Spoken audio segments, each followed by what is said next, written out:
ಕನ್ನಡದಲ್ಲಿ ಒಳ್ಳೆ ಸಿನಿಮಾಗಳು ಬರ್ತಾ ಇಲ್ಲ, ಥಿಯೇಟರ್ ಕಡೆ ಹೋಗ್ದಲೇ ಸುಮಾರು ದಿನ ಆಯಿತು ಅಂತೆಲ್ಲ ನಾವು ಕಂಪ್ಲೇಂಟ್ಗಳನ್ನ ಮಾಡ್ತಾ ಇದ್ವಿ. ಆದರೆ ಈಗ ಸಾಲಾಗಿ ಒಳ್ಳೊಳ್ಳೆ ಸಿನಿಮಾಗಳು ಥಿಯೇಟರ್ಗೆ ಬರ್ತಾ ಇದೆ. ಹಾಗಿದ್ರೆ ಕನ್ನಡಿಗರಾಗಿ ಈ ಸಿನಿಮಾಗಳ ಬಗ್ಗೆ ತಿಳ್ಕೊಳ್ಳೋ ಅಂಥದ್ದು ನಮ್ಮ ಕರ್ತವ್ಯ ಆಗುತ್ತೆ. ಯಾಕಂದರೆ ಇದು ನಮ್ಮ ಕನ್ನಡದ ಹೆಮ್ಮೆಯ ಸಿನಿಮಾಗಳು. ಸೊ ಒಳ್ಳೊಳ್ಳೆ ಕಂಟೆಂಟ್ ಇರುವಂಥ ಸಿನಿಮಾಗಳು ಬರ್ತಾ ಇದೆ. ಅದರ ಟೈಟಲ್ ಟೀಸರ್ ಆಗಿರ್ಬೋದು, ಟ್ರೈಲರ್ ಆಗಿರ್ಬೋದು, ಇದೆಲ್ಲ ಬರ್ತಾ ಇದೆ. ಸೊ ಎಷ್ಟು ಜನ ನೀವು ಇದನ್ನೆಲ್ಲ ನೋಡಿಲ್ವೋ ಗೊತ್ತಿಲ್ಲ. ಬಟ್ ಈ ಒಂದು ವಿಡಿಯೋ ಕಂಪ್ಲೀಟ್ ಆಗಿ ನೋಡಿದ ಮೇಲೆ ನಿಮಗೆ ಡೆಫಿನೆಟ್ಲಿ ಈ ಸಿನಿಮಾಗಳ ಬಗ್ಗೆ ತಿಳ್ಕೊಳ್ಳೋದಕ್ಕೆ ಮತ್ತಷ್ಟು ಆಸಕ್ತಿ ಬಂದೇ ಬರುತ್ತೆ. ಹಾಗಿದ್ರೆ ಯಾವ ಸಿನಿಮಾಗಳು ಕನ್ನಡದಲ್ಲಿ ಟ್ರೆಂಡ್ ಕ್ರಿಯೇಟ್ ಮಾಡ್ತಿದ್ದಾವೆ, ಎಲ್ಲ ಕಡೆ ಸದ್ದು ಮಾಡ್ತಿದೆ, ಯಾವ ಸಿನಿಮಾಗಳನ್ನ ನಾವು ಥಿಯೇಟರ್ಗೆ ಹೋಗಿ ನೋಡ್ಬೋದು ಅನ್ನೋದನ್ನ ಈ ವಿಡಿಯೋದಲ್ಲಿ ನಾನು ನಿಮಗೆ ತಿಳಿಸ್ತೀನಿ. ಹಾಯ್ ಹಲೋ ಎಲ್ರಿಗೂ ನಮಸ್ಕಾರ. ನಾನು ನಿಮ್ಮ Navya Shetty and welcome back to my YouTube channel. ವಿಡಿಯೋನ ಕಂಪ್ಲೀಟ್ ಆಗಿ ನೋಡಿ ಆ್ಯಂಡ್ ಇನ್ನೂ ನೀವು ನನ್ನ ಚಾನಲ್ಗೆ ಸಬ್ಸ್ಕ್ರೈಬ್ ಆಗಿಲ್ಲ ಅಂದರೆ ಸಬ್ಸ್ಕ್ರೈಬ್ ಆಗಿ ಬೆಲ್ ಐಕಾನ್ ಮೇಲೆ ಕ್ಲಿಕ್ ಮಾಡಿ. ಎಸ್, ಮತ್ತಿನ್ಯಾಕ್ತಡ, ಲೆಟ್ಸ್ ಗೆಟ್ ಸ್ಟಾರ್ಟೆಡ್. ಮೊದಲೇದಾಗಿ ಈಗ ನಾನು ನಿಮ್ಮ ಮುಂದೆ ಹೇಳಕ್ಕೆ ಇಷ್ಟಪಡ್ತಿರೋಂಥ ಸಿನಿಮಾದ ಹೆಸರು ಏಳುಮಲೆ. ಜುಲೈ 7ನೇ ತಾರೀಕು ಈ ಒಂದು ಸಿನಿಮಾದ ಟೈಟಲ್ ಟೀಸರ್ ಲಾಂಚ್ ಆಗುತ್ತೆ. ಈ ಸಿನಿಮಾದಲ್ಲಿ ಏಕಲವ್ಯ ಖ್ಯಾತಿಯ ರಾಣಾ ಅವರು ಆ್ಯಕ್ಟ್ ಮಾಡಿದ್ದಾರೆ. ಅದರ ಜೊತೆಗೆ ಮಹಾನಟಿ ಸೀಸನ್ 1 ವಿನ್ನರ್ ಆಗಿರುವಂತಹ ಪ್ರಿಯಾಂಕಾ ಆಚಾರ್ ಅವರು ಕೂಡ ಆ್ಯಕ್ಟ್ ಮಾಡಿದ್ದಾರೆ. ನನಗೆ ಈ ಟೈಟಲ್ ಟೀಸರ್ ತುಂಬಾ ಇಷ್ಟ ಆಯಿತು. ಯಾಕಂದರೆ ಅದನ್ನು ಪ್ರೆಸೆಂಟ್ ಮಾಡಿರೋ ರೀತಿ ತುಂಬಾ ಡಿಫ್ರೆಂಟ್ ಆಗಿದೆ, ತುಂಬ ಫ್ರೆಶ್ ಆಗಿದೆ ಅಂತ ಅನಿಸ್ತು. ಬೈಕಲ್ಲಿ ನಾಗಾಭರಣ ಅವರು ಹಾಗೆ ಪ್ರಿಯಾಂಕಾ ಅವರು. ಇಲ್ಲಿ ಪ್ರಿಯಾಂಕಾ ಅವರ ಪಾತ್ರದ ಹೆಸರು ಚಿನ್ನಿ ಅಂತ ಅಷ್ಟೇ ನಮಗಿನ್ನೂ ಗೊತ್ತಾಗಿರೋದು. ನಾಗಾಭರಣ ಅವರು ಒಬ್ಬರು ಪೊಲೀಸ್ ಅಂತ ಅಷ್ಟೇ ಗೊತ್ತಾಗಿರೋದು. ಅವರಿಬ್ಬರು ಹೋಗಬೇಕಾದ್ರೆ ಶುರುವಾಗೋವಂಥ ಒಂದು ಟೈಟಲ್ ಟೀಸರು. ಇದರಲ್ಲಿ ನೀವು ಅಬ್ಸರ್ವ್ ಮಾಡಿದರೆ ಸ್ಪೆಷಾಲಿಟಿ ಏನಪ್ಪ ಅಂತಂದರೆ, ಅಲ್ಲಿ ತೋರಿಸುವಂಥ ಒಂದು ಸಮಯ ಮತ್ತು ಮತ್ತೊಂದು ಕಡೆ ಅದೇ ಸಮಯಕ್ಕೆ ಹೀರೋ ಅಂದರೆ ರಾಣಾ ಅವರು ಈ ಒಂದು ಸಿನಿಮಾದಲ್ಲಿ ಹರೀಶ್ ಪಾತ್ರವನ್ನು ಮಾಡ್ತಿದ್ದಾರೆ. ಅವರು ಹೋಗ್ತಿರುವಂಥ ಕಾರ್ ಆಕ್ಸಿಡೆಂಟ್ ಆಗುತ್ತೆ. ಆಕ್ಸಿಡೆಂಟ್ ಆದಂಥ ಕಾರಿಂದ ಹೀರೋ ಎಂಟ್ರಿ ಆಗುತ್ತೆ. ಸೊ ಹೀರೋ ಹೊರಗೆ ಬರ್ತಿದ್ದಂಗೆ ಅವರ ಕೈಯಲ್ಲಿ ಬೇಡಿ ಇರುತ್ತೆ. ಸೊ ಒಟ್ಟಾರೆ ನಮಗೆ ಈ ಟೈಟಲ್ ಟೀಸರ್ನಲ್ಲಿ ನೋಡ್ತಿದ್ದಂಗೆ ಗೊತ್ತಾಗೋದೇನಪ್ಪ ಅಂತಂದರೆ, ಒಂದು ಮುದ್ದಾದ ಪ್ರೇಮ ಕಥೆ ಇದೆ. ಹೀರೋಯಿನ್ ಬೇರೆ ರಾಜ್ಯದವಳಾಗಿರ್ತಾಳೆ, ಹೀರೋ ನಮ್ಮ ಕನ್ನಡದ ಹುಡುಗ ಆಗಿರ್ತಾನೆ. ಸೊ ಇವರಿಬ್ಬರ ನಡುವೆ ಆಗುವಂಥ ಪ್ರೇಮ ಕಥೆಗೂ ಜೊತೆಗೆ ಅಲ್ಲಿ ಏಳುಮಲೆ ಬೆಟ್ಟದಲ್ಲಿ ಅಥವಾ ಆ ಒಂದು ಜಾಗದಲ್ಲಿ ನಡೆಯುವಂಥ ಯಾವುದೋ ಒಂದು ಕ್ರೈಮ್ ಕೇಸಿಗೂ ಒಂದು ಲಿಂಕ್ ಆಗುತ್ತೆ. ಸೊ ಏನು ಕಥೆ ಎತ್ತ ಇದ್ರ ಬಗ್ಗೆ ಹೆಚ್ಚಾಗಿ ಇನ್ನೂ ಗೊತ್ತಿಲ್ಲ. ಬಟ್ ಟೈಟಲ್ ಟೀಸರ್ ಡೆಫಿನೆಟ್ಲಿ ತುಂಬಾ ಇಂಟ್ರೆಸ್ಟಿಂಗ್ ಆಗಿ ನನಗಂತೂ ಅನ್ನಿಸ್ತು. ನೀವಿನ್ನೂ ನೋಡಿಲ್ಲ ಅಂದರೆ ಡೆಫಿನೆಟ್ಲಿ ವರ್ತ್ ದ ವಾಚ್. ಯಾಕಂದರೆ ನಮ್ಮ ಕನ್ನಡದಲ್ಲಿ ಒಂದು ಒಳ್ಳೆ ಕಂಟೆಂಟ್ ಇರುವಂಥ ಸಿನಿಮಾ ಬರ್ತಾ ಇದೆ. ಆ್ಯಂಡ್ ಈ ಸಿನಿಮಾದ ಟೀಮ್ ಬಗ್ಗೆ ಮಾತಾಡಬೇಕು ಅಂದರೆ ರ್ಯಾಂಬೋ 2 ಹಾಗೂ ಗುರು ಶಿಷ್ಯರು ಈ ಸಿನಿಮಾವನ್ನು ಮಾಡಿದಂತಹ ತಂಡನೇ ಈಗ ಏಳುಮಲೆ ಸಿನಿಮಾವನ್ನ ಮಾಡ್ತಾ ಇರುವಂಥದ್ದು. ತರುಣ್ ಸುಧೀರ್ ಅವರ ಜೊತೆಗೆ ಅಟ್ಲಾಂಟಾ ನಾಗೇಂದ್ರ ಅವರ ನಿರ್ಮಾಣದಲ್ಲಿ ಈ ಸಿನಿಮಾ ಬರ್ತಾ ಇದೆ. ಪುನೀತ್ ರಂಗಸ್ವಾಮಿ ಅವರ ನಿರ್ದೇಶನದಲ್ಲಿ ಈ ಸಿನಿಮಾ ಬರ್ತಾ ಇದೆ. ಆ್ಯಂಡ್ ಇಲ್ಲಿ ಇರುವಂಥ ಕಾಸ್ಟಿಂಗ್ ಕೂಡ ತುಂಬಾ ಚೆನ್ನಾಗಿದೆ ಅಂತ ಅನಿಸ್ತು. ಜಗಪತಿ ಬಾಬು ಅವರಿದ್ದಾರೆ, ಕಿಶೋರ್ ಸರ್ ಇದ್ದಾರೆ, ಆ್ಯಂಡ್ ಜಗಪ್ಪ ಅವರಿದ್ದಾರೆ, ನಾಗಾಭರಣ ಸರ್ ಇದ್ದಾರೆ. ಮತ್ತೊಂದು ತುಂಬಾ ನನಗೆ ಇಷ್ಟ ಆಗಿದ್ದು ಅಂದರೆ ಬ್ಯಾಕ್ಗ್ರೌಂಡ್ ಮ್ಯೂಸಿಕ್. ಅಲ್ಲಿ ಬರುವಂಥ ಹಾಡು, ಆ ಮ್ಯೂಸಿಕ್, ಲಿರಿಕ್ಸ್ ತುಂಬಾ ಚೆನ್ನಾಗಿದೆ. ಝಲಕ್ ಅಷ್ಟೇ ನಮಗಿನ್ನೂ ಸಿಕ್ಕಿರೋದು, ಬಟ್ ಇದೇ ತುಂಬ ಕ್ಯೂರಿಯಾಸಿಟಿನ ಕ್ರಿಯೇಟ್ ಮಾಡಿದೆ. ಇಮಾನ್ ಅವರ ಸಂಗೀತ ನಿರ್ದೇಶನದಲ್ಲಿ ಈ ಸಿನಿಮಾ ಬರ್ತಾ ಇದೆ.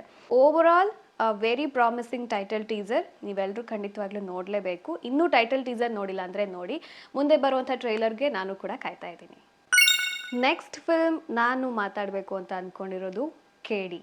ಎಸ್, ಕೇಡಿ ಸಿನಿಮಾದಿಂದ ಈಗ ಆಲ್ರೆಡಿ 2 ಹಾಡುಗಳು ಬಂದಿದೆ. 2 ಹಾಡುಗಳು ಎಲ್ರಿಗೂ ಇಷ್ಟ ಆಗಿದೆ. ಆ್ಯಂಡ್ ಅಫ್ಕೋರ್ಸ್ ಪ್ರೇಮ್ಸ್ ಸರ್ ಅವರ ನಿರ್ದೇಶನ ಇದೆ ಅಂತಂದರೆ ಅಲ್ಲಿ ಹಾಡುಗಳು ಅಂತೂ ಸೂಪರ್ ಡೂಪರ್ ಹಿಟ್ ಆಗೇ ಆಗುತ್ತೆ. ಈಗ ಆಲ್ರೆಡಿ ಶಿವ ಸಾಂಗ್ ಆಗಿರ್ಬೋದು, ಸೆಟ್ ಆಗಲ್ಲ ಹೋಗಿ ಆಗಿರ್ಬೋದು, ಎಲ್ರಿಗೂ ಇಷ್ಟ ಆಗಿದೆ. ಆ್ಯಂಡ್ ಈಗ ಕೇಡಿ ಸಿನಿಮಾದಿಂದ ಟೀಸರ್ ಲಾಂಚ್ ಆಯಿತು. ಯಾವತ್ತು ಲಾಂಚ್ ಆಯಿತು ಅಂದರೆ ಜುಲೈ 10ನೇ ತಾರೀಕು ಟೀಸರ್ ಲಾಂಚ್ ಆಗುತ್ತೆ. ಆ್ಯಂಡ್ ವಿಶೇಷತೆ ಏನಪ್ಪ ಅಂತಂದರೆ, ಒಂದೇ ಟೀಸರಲ್ಲಿ ನಾವು ಎಲ್ಲ ಭಾಷೆಗಳ ಆಪ್ಷನ್ಸ್ ನಮಗೆ ಸಿಗುತ್ತೆ. ಸೊ ಈ ಒಂದು ಸೆಟ್ಟಿಂಗ್ಸಲ್ಲಿ ಹೋಗಿ ನಾವು ಆಡಿಯೋನ ಚೂಸ್ ಮಾಡ್ಬೋದು. ಸೊ ಅದೊಂದು ಅಡ್ವಾಂಟೇಜ್. ಆ್ಯಂಡ್ ಈ ಒಂದು ಟೀಸರ್ ಬಗ್ಗೆ ಹೇಳಬೇಕಂದ್ರೆ ಕಂಪ್ಲೀಟ್ ಕಮರ್ಷಿಯಲ್ ಮಾಸ್ ಸಿನಿಮಾ ಅಂತ ಅನಿಸ್ತಾ ಇದೆ ನಮಗೆ. ಆ್ಯಂಡ್ ಪ್ರತಿಯೊಂದು ಕ್ಯಾರೆಕ್ಟರ್ನ ಪ್ರೆಸೆಂಟ್ ಮಾಡಿರೋ ರೀತಿ ಅದ್ಭುತವಾಗಿ ಬಂದಿದೆ. Background music amazing. Arjun Janya sir ಅವರ ಮ್ಯೂಸಿಕ್ ಬಗ್ಗೆ ಮಾತಾಡೋ ಹಾಗೆ ಇಲ್ಲ. ಇಲ್ಲೂ ಕೂಡ ನಮಗೆ ರೋಮಾಂಚನ ಆಗುವಂಥ ಒಂದು ಮ್ಯೂಸಿಕ್ ಡೆಫಿನೆಟ್ಲಿ ಇದೆ ಬ್ಯಾಕ್ಗ್ರೌಂಡಲ್ಲಿ. ತುಂಬ ಸ್ಪೀಡಾಗಿ ಹೋಗುತ್ತೆ ಒಂದು ಟೀಸರ್ ನೋಡ್ತಾ ಇದ್ದರೆ. ಎಡಿಟಿಂಗ್ ಆಗಿರ್ಬೋದು, ಕ್ಯಾಮ್ರಾ ವರ್ಕ್ ತುಂಬಾ ಚೆನ್ನಾಗಿದೆ. 70s 80s ಲುಕ್ಕನ್ನ ನಾವಿಲ್ಲಿ ನೋಡ್ತೀವಿ. ಆ್ಯಂಡ್ KD ಅಂದ್ರೇ ಕಾಳಿದಾಸ. ಸೊ ಧ್ರುವ ಸರ್ಜಾ ಸರ್ ಅವರು ಕಾಳಿದಾಸ ಪಾತ್ರದಲ್ಲಿ ಕಾಣಿಸ್ಕೊಂಡಿದ್ದಾರೆ. ಧಕ್ ದೇವ್ ಅನ್ನುವಂತಹ ಪಾತ್ರವನ್ನ ಮೊದಲೇದಾಗಿ ಇಂಟ್ರೊಡ್ಯೂಸ್ ಮಾಡೋದು ಅಂದ್ರೆ ಧ್ರುವ ಅವರ ಪಾತ್ರಕ್ಕೂ ಮುಂಚೆನೆ. ಸೊ ಧಕ್ ದೇವ್ ಪಾತ್ರದಲ್ಲಿ ಸಂಜಯ್ ದತ್ ಅವರು ಇರುವಂತದ್ದು. ಅವರ ಇಂಟ್ರಡಕ್ಷನ್, ಆ ಒಂದು ಡ್ಯಾನ್ಸ್ ಮಾಡುವಂಥದ್ದು ಸಕ್ಕದಾಗಿ ನನಗೆ ಇಷ್ಟ ಆಯ್ತು. ಎಸ್, ಇಲ್ಲೂ ಕೂಡ ಬ್ಲಡ್ ಶೆಡ್ ಇದೆ. ಟು ಬಿ ವೆರಿ ಫ್ರ್ಯಾಂಕ್, ಮಚ್ಚುಗಳು ಮಾತಾಡ್ತಾ ಇದೆ, ರಕ್ತ ಕಾಣಿಸ್ತಾ ಇರುತ್ತೆ ಎಲ್ಲ ಕಡೆ. ಸೊ ಅದೇನು ಇಲ್ಲ ಅಂತ ನಾವು ಹೇಳೋಕ್ಕಾಗಲ್ಲ. ಆದರೆ ಪಾತ್ರಗಳನ್ನ ತೋರಿಸಿರೋ ರೀತಿ ತುಂಬಾ ಇಷ್ಟ ಆಯಿತು. ಮಚ್ಚಲಕ್ಷ್ಮಿ ಪಾತ್ರದಲ್ಲಿ ರೀಶ್ಮಾ ನಾಣಯ್ಯ ಅವರು ಡಿಫ್ರೆಂಟಾಗಿ ಕಾಣಿಸ್ತಾರೆ. ಇಲ್ಲಿವರೆಗೂ ನಾವು ಅವ್ರನ್ನ ಕ್ಯೂಟಾಗಿ, ಬಬ್ಲಿಯಾಗಿ, ಮುದ್ದಾಗಿ ನೋಡ್ತಾ ಇದ್ವಿ. ಇಲ್ಲಿ ಸ್ವಲ್ಪ ಡಿಫ್ರೆಂಟಾಗಿ ಕಾಣಿಸ್ತಾ ಇದ್ದಾರೆ. ನನಗೆ ತುಂಬಾ ಇಷ್ಟ ಆಗಿದ್ದು ಅಂದರೆ 2 ಪಾತ್ರಗಳ ಒಂದು ಝಲಕ್. ಒಂದು ಸತ್ಯವತಿ, ಶಿಲ್ಪಾ ಶೆಟ್ಟಿ ಅವರ ಒಂದು ಪಾತ್ರ. ಅವರು ನಡ್ಕೊಂಬರ್ಬೇಕಾದ್ರೆ ಆ ಕೂದಲು ಈ ಥರ ಹಾರ್ತಾ ಇರೋದು ತುಂಬಾ ಎಲಿಗೆಂಟ್ ಆಗಿ ಅಂತ ಅನಿಸ್ತು. ಅದರ ಜೊತೆಗೆ ನನಗೆ ಕ್ರೇಜಿ ಸ್ಟಾರ್ ರವಿಚಂದ್ರನ್ ಸರ್ ಅವರ ಆ ಒಂದು ಇಂಟ್ರೊಡಕ್ಷನ್ ಕೂಡ ತುಂಬ ಇಷ್ಟ ಆಯಿತು. ಅಯ್ಯಪ್ಪ ಅನ್ನೋವಂಥ ಪಾತ್ರದಲ್ಲಿ ಕ್ರೇಜಿ ಸ್ಟಾರ್ ಕ್ರೇಜಿಯಾಗಿ ಇಲ್ಲೂ ಕೂಡ ಡಿಫ್ರೆಂಟಾಗಿ ಕಾಣಿಸ್ತಾ ಇದ್ದಾರೆ. And for the very first time mass ಆಗಿ ನಾವು ನೋಡ್ತಾ ಇರೋದು ರಮೇಶ್ ಸರ್ನ ನಾವು. ಸೊ ನಾವು ಬೇರೆ ಥರನೇ ರಮೇಶ್ ಸರ್ನ ಇಷ್ಟು ವರ್ಷ ನೋಡಿದ್ವಿ. ಸೊ ಕೇಡಿನಲ್ಲಿ ಬೇರೆನೇ ಥರ ತೋರಿಸಿದ್ದಾರೆ ಅಂತ ಅನಿಸ್ತು, ಧರ್ಮ ಅನ್ನುವಂಥ ಒಂದು ಪಾತ್ರದಲ್ಲಿ. ಆ್ಯಂಡ್ ಸೆನೋರಿಟಾ ಪಾತ್ರದಲ್ಲಿ ತುಂಬ ಗ್ಲ್ಯಾಮರಸ್ ಆಗಿ, ತುಂಬ ಹಾಟ್ ಆಗಿ ನೂರಾ ಫತೇಹಿ ಅವರು ಕಾಣಿಸಿದ್ದಾರೆ. ಆ್ಯಂಡ್ ಟೀಸರ್ ಕೂಡ ತುಂಬಾ ಚೆನ್ನಾಗಿ ಬಂದಿದೆ, ತುಂಬ ಮಾಸ್ ಇದೆ ಅಂತ ಅನಿಸ್ತಾ ಇದೆ. ತುಂಬ ಆ್ಯಕ್ಷನ್ ಅಂತೂ ಡೆಫಿನೆಟ್ಲಿ ಇದೆ ಅಂತ ಅನಿಸ್ತಾ ಇದೆ. ಸಂಜಯ್ ದತ್ ಹಾಗೂ ಧ್ರುವ ಅವರ ಪಾತ್ರಗಳು ಹೆಚ್ಚಾಗಿ ಮಾತಾಡುತ್ತೆ ಈ ಸಿನಿಮಾದಲ್ಲಿ ಅನ್ನೋದು ನಮಗೀಗ ಸದ್ಯಕ್ಕೆ ಕಾಣಿಸ್ತಾ ಇರುವಂಥದ್ದು. ರಕ್ತ ಸಂಬಂಧ ಇದೆ, ಆದರೆ ರಕ್ತ ದೇಹದಲ್ಲಿ ಹರಿತಾ ಇಲ್ಲ ಅಂತ ಅಂದಾಗ ಒಂದು ಕಡೆ ಕೇಡಿ ಪಾತ್ರ ಹಾಗೂ ಧಕ್ದೇವ್ ಪಾತ್ರ ಅಪ್ಪ ಮಗ ಇರಬಹುದಾ ಅಂತ ಅನಿಸುತ್ತೆ. ಒಂದು ಕಡೆ ಅವರಿಬ್ಬರೇನೆ ಏನು ಒಬ್ರಿಗೊಬ್ರಿಗೂ ಶತ್ರುಗಳ ಅಂತಲೂ ಅನಿಸುತ್ತೆ. ಗೊತ್ತಿಲ್ಲ, ಮುಂದೆ ಟ್ರೈಲರಲ್ಲಿ ಅಥವಾ ಸಿನಿಮಾದಲ್ಲಿ, ಅದು ಸಿನಿಮಾದಲ್ಲಿ ಡೆಫಿನೆಟ್ಲಿ ಗೊತ್ತಾಗುತ್ತೆ. ಟ್ರೈಲರಲ್ಲಿ ಇನ್ನೂ ಹೆಚ್ಚು ಏನಾದರೂ ಕಾಣಿಸುತ್ತಾ ನೋಡಬೇಕು. ಬಟ್ ಓವರ್ ಆಲ್ ಹೇಳಬೇಕು ಅಂದರೆ ಆ ಪಾತ್ರಗಳನ್ನ ತೋರಿಸಿರುವಂಥ ರೀತಿ ಅದ್ಭುತವಾಗಿದೆ. ಆ್ಯಂಡ್ ಪ್ರತಿಯೊಂದು ಡೀಟೇಲಿಂಗು, ಯಾಕಂದರೆ 70s 80s ಎರ ಆ ಸಿನಿಮಾ ಮಾಡಬೇಕು ಅಂದರೆ ಆ ಡೀಟೇಲಿಂಗ್ ತುಂಬಾ ಮ್ಯಾಟ್ರ್ ಆಗುತ್ತೆ. ಪ್ರತಿಯೊಂದು ವಸ್ತುವಿಂದ ಹಿಡಿದು, ಕಾಸ್ಟ್ಯೂಮ್ಸಿಂದ ಹಿಡಿದು, ಪ್ರಾಪರ್ಟೀಸ್, ಬ್ಯಾಕ್ಗ್ರೌಂಡ್, ಲೊಕೇಶನ್, ಪ್ರತಿಯೊಂದ್ರ ಮೇಲೂ ವರ್ಕ್ ಮಾಡಬೇಕಾಗಿರುತ್ತೆ. ಅದನ್ನು ಡೆಫಿನೆಟ್ಲಿ ತುಂಬ ಚೆನ್ನಾಗಿ ಮಾಡಿದ್ದಾರೆ. ಬಟ್ ಆ್ಯಕ್ಷನ್, ಅಫ್ಕೋರ್ಸ್ ಆ್ಯಕ್ಷನ್ ಜಾಸ್ತಿ ಇದೆ. ಬಟ್ ಆ್ಯಕ್ಷನ್ ಪ್ರಿನ್ಸ್ ಫ್ಯಾನ್ಸ್ಗೆ ಡೆಫಿನೆಟ್ಲಿ ಹಬ್ಬನೇ. ಇಷ್ಟು ಗ್ರ್ಯಾಂಡಾಗಿ ಒಂದು ಟೀಸರ್ ಮಾಡಿದ್ದಾರೆ. ಆ ಟೀಸರ್ನ ಲಾಂಚ್ ಮಾಡಿರೋಂಥ ರೀತಿ ಆಗ್ತಿರ್ಬೋದು, ನೀವೆಲ್ಲ ನೋಡ್ತಾ ಇರ್ತೀರ. ಈಗ ಆಲ್ರೆಡಿ ಬೇರೆ ಬೇರೆ ಬೇರೆ ಸಿಟಿಗಳಿಗೆ ಹೋಗಿ ಅಲ್ಲಿ ಪ್ರೆಸ್ ಮೀಟ್ನ ಮಾಡಿ ಜನರ ಜೊತೆ ಮಾತಾಡಿ ಟೀಸರ್ನ ಲಾಂಚ್ ಮಾಡಿದ್ದಾರೆ. ಸೊ ಇಷ್ಟೆಲ್ಲ ಗ್ರ್ಯಾಂಡಾಗಿ ಒಂದು ಸಿನಿಮಾ ಆಗ್ತಾ ಇದೆ, ಅದರ ಪ್ರಮೋಷನ್ಸ್ ಆಗ್ತಾ ಇದೆ ಅಂದರೆ ಡೆಫಿನೆಟ್ಲಿ ಆ ಪ್ರೊಡಕ್ಷನ್ ಹೌಸ್ ತುಂಬ ಗಟ್ಟಿಯಾಗಿದೆ ಅಂತ ಅರ್ಥ. KVN ಪ್ರೊಡಕ್ಷನ್ಸಲ್ಲಿ ಬರ್ತಿರೋಂಥ KD ಸಿನಿಮಾ ಇದು. ಐ ಹೋಪ್ಸ್ ಕ್ರಿಯೇಟ್ ಮಾಡಿದೆ. ಆ ನಮ್ಮ ಎಕ್ಸ್ಪೆಕ್ಟೇಷನ್ಸ್ಗೆ ಸಿನಿಮಾ ಇರುತ್ತಾ ನೋಡಬೇಕು. Last but not the least, ನಾನು ಈ ವಿಡಿಯೋದಲ್ಲಿ ಮಾತನಾಡಬೇಕು ಅಂತ ಅಂದ್ಕೊಂಡಿರೋಂಥ ಮತ್ತೊಂದು ಸಿನಿಮಾ ಬಂದು ಎಕ್ಕ. ಈಗ ಆಲ್ರೆಡಿ ಎಕ್ಕ ಸಿನಿಮಾ ಟೀಮಿಂದ 3 ಹಾಡುಗಳು ಬಂದಿದೆ. ಅದರಲ್ಲಿ ಬ್ಯಾಂಗಲ್ ಬಂಗಾರಿ ಅಂತೂ ಸೂಪರ್ ಡೂಪರ್ ಹಿಟ್ ಆಗಿದೆ. ಎಲ್ಲರೂ ಕೂಡ ರೀಲ್ಸ್ ಮಾಡ್ತಾ ಮಾಡಿದ್ದಾರೆ. ಬೇರೆ ಬೇರೆ ದೇಶದಲ್ಲೆಲ್ಲ ರೀಲ್ಸ್ ಮಾಡಿದ್ದಾರೆ. ರೌಡಿ ರೈಮ್ಸ್ ಕೂಡ ಕ್ರೇಜಿ ಆಗಿದೆ. ಆ್ಯಂಡ್ ಮತ್ತೊಂದು ಹಾಡು ಬಂದ್ಬಿಟ್ಟು ಎಕ್ಕ ಮಾರ್. ಸೊ ಎಕ್ಕ ಮಾರ್ ಕೂಡ ಮಾಸ್ ಆಗಿ ತುಂಬ ಡಿಫ್ರೆಂಟ್ ಆಗಿ ಇದೆ. ನಮಗೆ ಈ ಟೀಸರ್ ಆಗಿರ್ಬೋದು, ಹಾಡುಗಳಾಗಿರ್ಬೋದು, ಎಕ್ಕಾ ಸಿನಿಮಾಯಿಂದ ಯಾವುದೇ ಒಂದು ಝಲಕ್ ಬರ್ತಾ ಇದ್ದಾಗಲೂ ಕೂಡ ಎಸ್ಪೆಷಲಿ ಒಂದು ಪಾರ್ಟಲ್ಲಿ ನಾವು ನೋಡಿದಂಥದ್ದು ಯುವ ಅವರು ಜಾಕಿ ಸಿನಿಮಾದಲ್ಲಿ ಅಪ್ಪು ಸರ್ ಮಾಡಿದಂಥ ಒಂದು ಪಾತ್ರ, ಆ ಒಂದು ವೇಷಭೂಷಣದಲ್ಲಿ ಕಾಣಿಸ್ತಾರೆ. ಹಾಗಾಗಿ ಎಕ್ಕಾ ಸಿನಿಮಾ ಜಾಕಿ ಸಿನಿಮಾಗೆ ಏನೋ ಲಿಂಕ್ ಇದೆ ಅನ್ನೋವಂಥದ್ದು ನಮಗೆ ಡೇ 1 ಅನ್ನಿಸ್ತಾ ಇತ್ತು. ಜುಲೈ 12ನೇ ತಾರೀಕು ಎಕ್ಕಾ ಟೀಮ್ ಕಡೆಯಿಂದ ಟ್ರೈಲರ್ ಬರುತ್ತೆ. ಈ ಟ್ರೈಲರ್ ತುಂಬ ನಮಗೆ ಜಾಕಿ ಸಿನಿಮಾನ ನೆನಪು ಮಾಡಿಸುತ್ತೆ. ಅಪ್ಪು ಸರ್ನ ಮಿಸ್ ಮಾಡ್ಕೋತಿರೋದಕ್ಕೋ ಗೊತ್ತಿಲ್ಲ, ಅಥವಾ ಯುವ ಸರ್ ದೊಡ್ಡ ಮನೆಯಿಂದ ಬಂದಿರೋದಕ್ಕೋ ಗೊತ್ತಿಲ್ಲ, ಅಥವಾ ಅದರ ಒಂದು ಮೇಕಿಂಗು ಒಂದಷ್ಟು ವಿಷಯಗಳು ಸಿಮಿಲರ್ ಅಂತ ಅನ್ನಿಸ್ತಿರೋದಕ್ಕೋ ಏನೋ ಗೊತ್ತಿಲ್ಲ. ಬಟ್ ಜಾಕಿ ಸಿನಿಮಾ ಅಂತೂ ನಮಗೆ ನೆನಪಾಗುತ್ತೆ. ಜಾಕಿ ಸಿನಿಮಾದಲ್ಲೂ ಅಮ್ಮ ಮಗ ಕಾಂಬಿನೇಷನು, ಇಲ್ಲಿ ಅಮ್ಮನ ಪಾತ್ರದಲ್ಲಿ ಶ್ರುತಿ ಮೇಡಮ್ ಇರೋವಂಥದ್ದು, ಅವರಿಬ್ಬರ ನಡುವಿನ ಕಾನ್ವರ್ಸೇಷನ್ ಆಗಿರ್ಬೋದು, ಆ್ಯಂಡ್ ಆ ಮಾತಾಡಿರುವಂಥ ಡೈಲಾಗ್ ಡೆಲಿವರಿ ಆಗಿರುವಂಥ ರೀತಿ ಇರ್ಬೋದು, ಗೊತ್ತಿಲ್ಲ.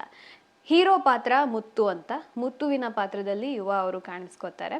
ತುಂಬಾ ಡಿಫ್ರೆಂಟಾಗಿ ಬೇರೆ ಬೇರೆ ರೀತಿಯಾಗಿ ಕಾಣಿಸ್ಕೊತಾ ಇದ್ದಾರೆ, ಬೇರೆ ಬೇರೆ ವೇರಿಯೇಷನ್ಸಲ್ಲಿ ಅಂತ ಅನ್ನಿಸ್ತು. ಯಾಕಂದರೆ ಈ ಹಿಂದೆ ನಾವು ಯುವ ಸಿನಿಮಾದಲ್ಲಿ ನೋಡಿರೋವಂಥದ್ದು ಒಂದೇ ಶೇಡಲ್ಲಿ, ಒಂದೇ ಪಾತ್ರದಲ್ಲಿ ಆ ಒಂದು ಸಿನಿಮಾದಲ್ಲಿ ನಾವು ನೋಡ್ಬೋದು. ಬಟ್ ಇಲ್ಲಿ ಮುತ್ತು ಹಳ್ಳಿಯಿಂದ ಸಿಟಿಗೆ ಬರುವಂಥ ಮುತ್ತು, ಡ್ರೈವರ್ ಮುತ್ತು ಏನೆಲ್ಲ ಮಾಡ್ತಾನೆ, ನೆಮ್ಮದಿಗೋಸ್ಕರ ಅವ್ನು ಮಾಡುವಂಥ ಹೋರಾಟಗಳು ಏನೇನಿರುತ್ತೆ, ಯಾವ್ಯಾವ ಸಂದರ್ಭದಲ್ಲಿ ಎಲ್ಲೆಲ್ಲಿ ಸಿಕ್ಕಾಕೋತಾನೆ, ಯಾರ್ಯಾರನ್ನ ಮೀಟ್ ಆಗ್ತಾನೆ, ಅದನ್ನೆಲ್ಲ ಚಾಲೆಂಜಸ್ನ ಹೇಗೆ ಫೇಸ್ ಮಾಡ್ತಾನೆ, ಕೊನೆಗೆ ಅವನಲ್ಲಿರುವಂಥ ಮಗು ಮೃಗ ಹೇಗಾಗುತ್ತೆ ಅನ್ನೋವಂಥದ್ದೇ ಎಕ್ಕ ಸಿನಿಮಾ ಅಂತ ನನಗನ್ಸಿರೋದು. ನೀವಿನ್ನೂ ಟ್ರೈಲರ್ ನೋಡಿಲ್ಲ ಅಂದರೆ ಒಂದ್ಸಲ ನೋಡಿ. ಬಟ್ ಓವರ್ ಆಲ್ ಎಕ್ಕ ಟ್ರೈಲರ್ನ ನೋಡಿದ್ರೆ ಡೆಫಿನೆಟ್ಲಿ ಇದನ್ನು ಥಿಯೇಟರಲ್ಲಿ ನೋಡಬೇಕು ಅಂತ ಅನಿಸುತ್ತೆ. ಚರಣ್ ರಾಜ್ ಅವರ ಮ್ಯೂಸಿಕ್ ಅಂತೂ ಸೂಪರ್ ಹಿಟ್ ಆಗಿದೆ. ಹಾಡುಗಳ ಮುಖಾಂತರ ಈಗ ಆಲ್ರೆಡಿ ನಮಗೆ ಗೊತ್ತಾಗಿದೆ. ಆ್ಯಂಡ್ ಟ್ರೈಲರಲ್ಲೂ ಕೂಡ ಚೆನ್ನಾಗಿ ಮೂಡಿ ಬಂದಿದೆ. ಸಿನಿಮಾದಲ್ಲಿ ಆ್ಯಕ್ಷನ್ ಇದೆ, ಎಮೋಷನ್ಸ್ ಇದೆ, ಫನ್ ಇದೆ, ಓವರ್ ಆಲ್ ಎಲ್ಲ ಇದೆ ಅಂತ ಅನ್ನಿಸ್ತಾ ಇದೆ. ಇನ್ನು ಇಬ್ಬರು ಹೀರೋಯಿನ್ಸ್ ನಮಗೆ ಕಾಣಿಸ್ತಾರೆ, ಸಂಜನಾ ಆನಂದ್ ಅವರು ಮತ್ತು ಸಂಪದಾ ಅವರು. ಬೇರೆ ಬೇರೆ ಹಂತದಲ್ಲಿ ಇಬ್ಬರು ಹೀರೋಯಿನ್ಸ್ನ ಹೀರೋ ಮೀಟ್ ಆಗ್ತಾನೆ. ಬಟ್ ಅವರ ಪ್ರೇಮ ಕಥೆ ಹೇಗೆ ಹೋಗುತ್ತೆ ಅನ್ನೋದನ್ನ ನಾವು ಥಿಯೇಟರಲ್ಲೇ ನೋಡಬೇಕು. ಜುಲೈ 18ನೇ ತಾರೀಕಿಗೆ ರೋಹಿತ್ ಪದಕಿ ಅವರ ನಿರ್ದೇಶನದ ಈ ಒಂದು ಎಕ್ಕ ಸಿನಿಮಾ ತೆರೆ ಮೇಲೆ ಬರ್ತಾ ಇದೆ. ರೋಹಿತ್ ಪದಕಿ ಅವರ ಬಗ್ಗೆ ಹೇಳಬೇಕು ಅಂತಂದರೆ, ಅವರು ಈ ಹಿಂದೆ ರತ್ನನ್ ಪ್ರಪಂಚ ಸಿನಿಮಾನ ಮಾಡಿದರು. ದಯವಿಟ್ಟು ಗಮನಿಸಿ, ಸಿನಿಮಾವನ್ನು ಮಾಡಿದರು. ರತ್ನನ್ ಪ್ರಪಂಚ ಸಿನಿಮಾದಲ್ಲಿ ಎಲ್ಲರನ್ನ ಕೂಡ ಎಮೋಷ್ನಲ್ ಮಾಡಿ ಎಷ್ಟೋ ಜನ ಹತ್ತಿರೋದಂತೂ ಹೌದು. ಬಟ್ ಈ ಸಿನಿಮಾಗೆ ಬಂದರೆ ಇಟ್ ಇಸ್ ವೆರಿ ಡಿಫ್ರೆಂಟ್ ಅಂತ ಅನಿಸ್ತಾ ಇದೆ. ನೋಡಬೇಕು ಅವರ direction Ekka entertainment, mass entertainment family ಡ್ರಾಮಾದಲ್ಲಿ ಹೇಗೆಲ್ಲ ಮೂಡ್ ಬಂದಿದೆ ಅಂತ. ಆ್ಯಂಡ್ ಇಲ್ಲೂ ಕೂಡ ಬ್ಲಡ್ ಶೆಡ್ ಇದೆ, ಬಟ್ ತುಂಬ ಇಲ್ಲ, ವೆರಿ ಸ್ಮಾಲ್ ಪಾರ್ಟ್ ಅಂತ ಅನಿಸುತ್ತೆ. Over all it is a family entertainer film ಅಂತ ನನಗೆ ಅನಿಸ್ತಾ ಇದೆ. ನೋಡೋಣ ಥಿಯೇಟರಿಗೆ ಬಂದಾಗ ಹೇಗಿರುತ್ತೆ ಜನರ ರೆಸ್ಪಾನ್ಸ್. ಸೊ ಇದಿಷ್ಟು ಇವತ್ತಿನ ವಿಡಿಯೋದಲ್ಲಿ ನಾನು ಹೇಳಬೇಕು ಅಂತ ಅಂದ್ಕೊಂಡಿದ್ದು, ಏಳುಮಲೆ, KD ಹಾಗೂ ಎಕ್ಕ ಸಿನಿಮಾಗಳ ಬಗ್ಗೆ ನನಗನ್ಸಿದ್ದು. ಆ್ಯಂಡ್ ಇದೆಲ್ಲ ನೀವು ಕೂಡ ನೋಡಬೇಕು ಅಂತ ನನ್ನ ಒಂದು ಆಶಯ. ನೀವು ಆಲ್ರೆಡಿ ಈ ಟ್ರೈಲರ್ಸ್ನ ನೋಡಿದರೆ ಅಥವಾ ಟೀಸರ್ನ ನೋಡಿದರೆ ನಿಮ್ಮ ಅನಿಸಿಕೆ ಅಭಿಪ್ರಾಯನ ಶೇರ್ ಮಾಡಿ. ಆ್ಯಂಡ್ ನನ್ನ ಈ ವಿಡಿಯೋ ಬಗ್ಗೆ ಏನನ್ನಿಸ್ತು ಅನ್ನೋದನ್ನು ಕೂಡ ಕಾಮೆಂಟ್ ಸೆಕ್ಷನಲ್ಲಿ ತಿಳಿಸಿ. ಮತ್ತೊಂದು ವಿಡಿಯೋದಲ್ಲಿ ಮತ್ತೆ ಸಿಗ್ತೀನಿ. ಅಲ್ಲಿವರೆಗೂ ಕೀಪ್ ಸ್ಮೈಲಿಂಗ್, ಟೇಕ್ ಕೇರ್, ಬಾಯ್.